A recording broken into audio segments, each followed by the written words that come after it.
Hi, this is my first time doing one of these, so it's not going to be perfect, but yeah, you get the point. Roblox has gone downhill, and that's undeniable. Except the games also have two. We have low-effort games, which have blank offline or brain rot in them all over the game. And there are very few games which actually are good. Now, you can have your own opinion to that, but in my personal opinion, I believe that Mad City is one of the only good games left on Roblox, except it is also one of the most underrated games on Roblox. You may think that Mad City is just a clone of Jailbreak, but they were actually rivals for some time. And looking at them now, in terms of popularity, Jailbreak wins. In terms of quality, Mad City wins. That's my view of it. And I always take quality over popularity. Now, you may be wondering why I think Mad City's more high quality than Jailbreak. It's because in my time of playing both games, and to be fair, I have played Jailbreak a lot less than Mad City, I do think that Jailbreak just overall has worse controls on console, at least. Mad City makes everything pretty accessible and has good console support. Now in the background, I'm going to be showing some robberies in Mad City, and basically what they're about and how you actually rob them. Mad City also has a wide collection of guns that you can choose from. Some of them are free, some of them are cheap, but you only get them once, and some of them you have to buy for a lot of money, but they're permanent. There are also a wide selection of cars in the game. For instance, the one I personally recommend to buy if you're a beginner and you can get a decent amount of money pretty quickly is the Cyber Quad. It is really fast and it is just honestly really good. The most basic robbery out of all of them is the bank. Now, when I robbed this, it was already been robbed, and it's most likely going to be robbed for you too, because everybody robs it and it rarely closes. But if you want to get in, there's some computers that you're going to have to hack in order to break in. Once you break in, you have to do some basic parkour and then go into the vault. And then from there, you can just wait and collect your money. And you might want to be on the lookout for any cops trying to attack you. But most of the time, there's not really many cops and less going for the bank. The max amount of money you can collect from here is $7,500, which is the lowest, except it's still a pretty good amount of money. To escape, you run outside, go into the glass area on the left, climb up the rope, and turn off the fan. Either one will let you out. You just have to go under this vent, break out the window, and then spawn your vehicle and get away. Overall, the bank is a pretty decent robbery. There's not really many negatives, but the money it gives you is also very low. So, you can do whatever you want, basically, in the bank. Right here, I actually got attacked by what's known as a hero. They are light cops, except they can't hold out a primary weapon like the AR, but they have a special ability in place. The one I was fighting against was it's basically just the Flash. They run really fast and they punch super fast. They can run on water, except the downside is that they can't use the AR or the Vector, which is two of the best guns in the game. After you rob something, you're going to want to head back to your base to cash in your money. And if you want to get some extra free money, you can join the group, which gives you 1,000 extra dollary dues every time you complete a robbery. The next robbery you would probably head to is the club. It is not that far away, and it's basically on the same course as the bank. Just instead of going over the bridge, you can just take a left, and then instead of having to do any extra routing, you can go through this wall, and that leads you directly to the front. And instead of having to hack computers, you just have to go through some rooms and parkour through them. So if you're good at parkour, this robbery is very easy, but if you're not, then this might be a little bit more challenging. One thing I also have to mention is that you have to wait for the elevator to go up and go down. And right here, I was hiding from the hero because I kind of suck at this game, so I kind of need to hide. So I'll skip forward to when I get out of here. After this, you're just gonna wait inside the elevator until the door closes again, and if somebody chases you, you're pretty much safe, because if you're able to get to the next elevator before they can get out of the first elevator, then you can just try to spawn camp them when you get out of all of them. There's multiple kinds of the parkour, except I got the counter one, which I would say is the easiest, because all you have to do is jump on top of the counters and avoid a couple lasers, and you are basically safe from everything. Once you finish the first parkour, there sometimes is a second, but I guess in this one there wasn't. Maybe I have the Mandela effect, but usually you'd have to find a button by moving around objects to open up that little shelf so that you can get inside this vault room. Except people were already here, so they did that for me. Also, be warned, sometimes when you do this robbery, it's broken. Cause, just another warning, this game is very buggy. So, after you rob the place, then you just have to jump out, and I was at 1 HP here. I almost died, but luckily my friend came to save me and pick me up.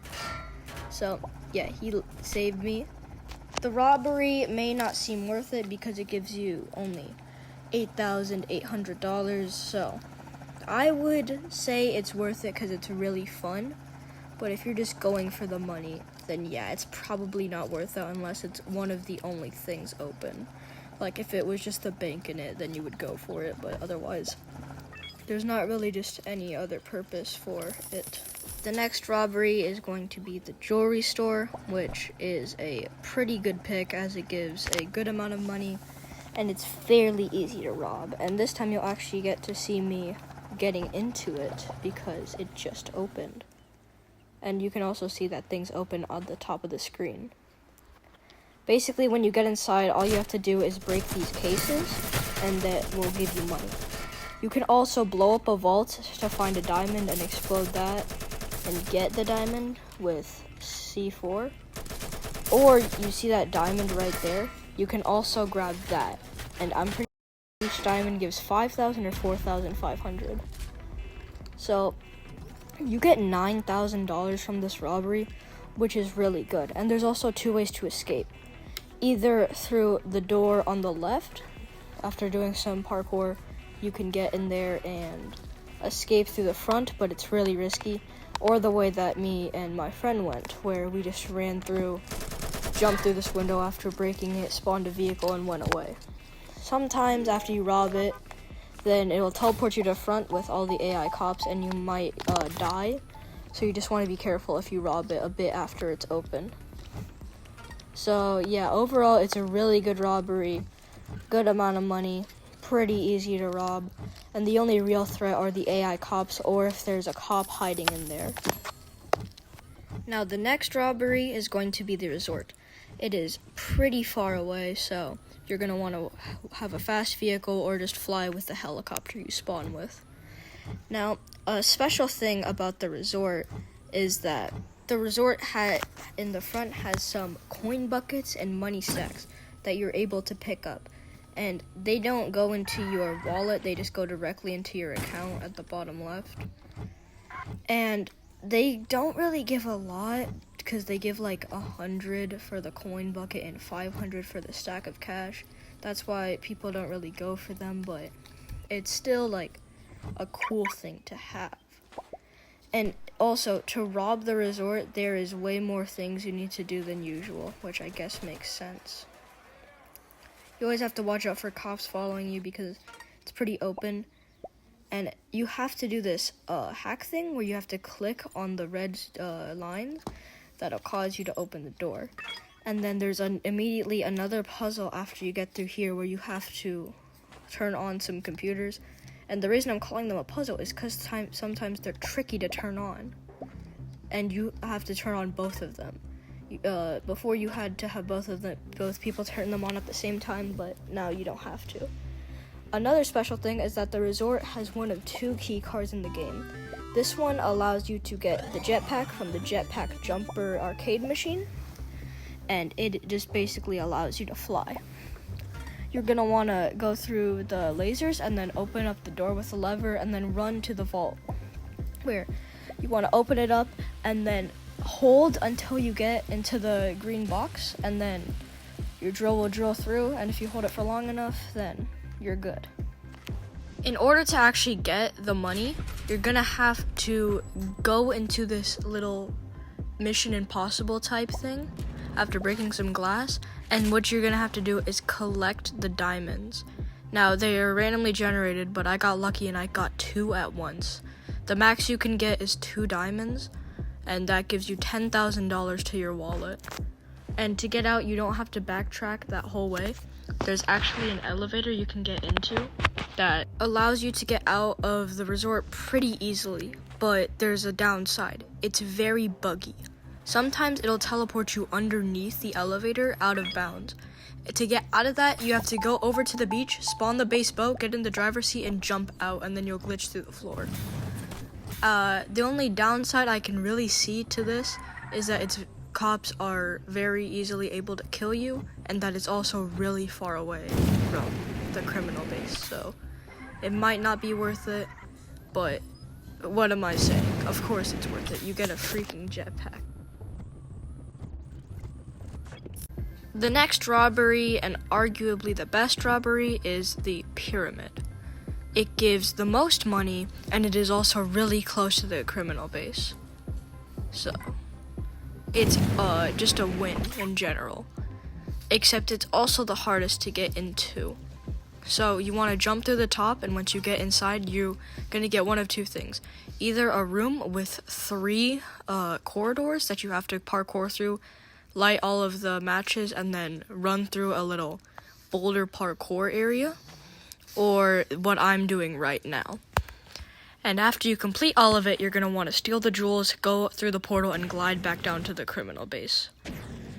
And one thing I'm going to bring up, because it's going to happen to me right now, is this game's many bugs. This game is like really buggy. There's a lot of weird things that can happen that just don't make sense. So it can be a bit frustrating, because while I was waiting for my friend here to get out, because I was recording this with him, I was just standing here, and then when the boulder came through, right as it hit the lava, right now, I just died for no reason. So, Mad City is very buggy, and I died a couple times on the way back, so I'm gonna skip ahead in the footage and you see how bad I am at this game.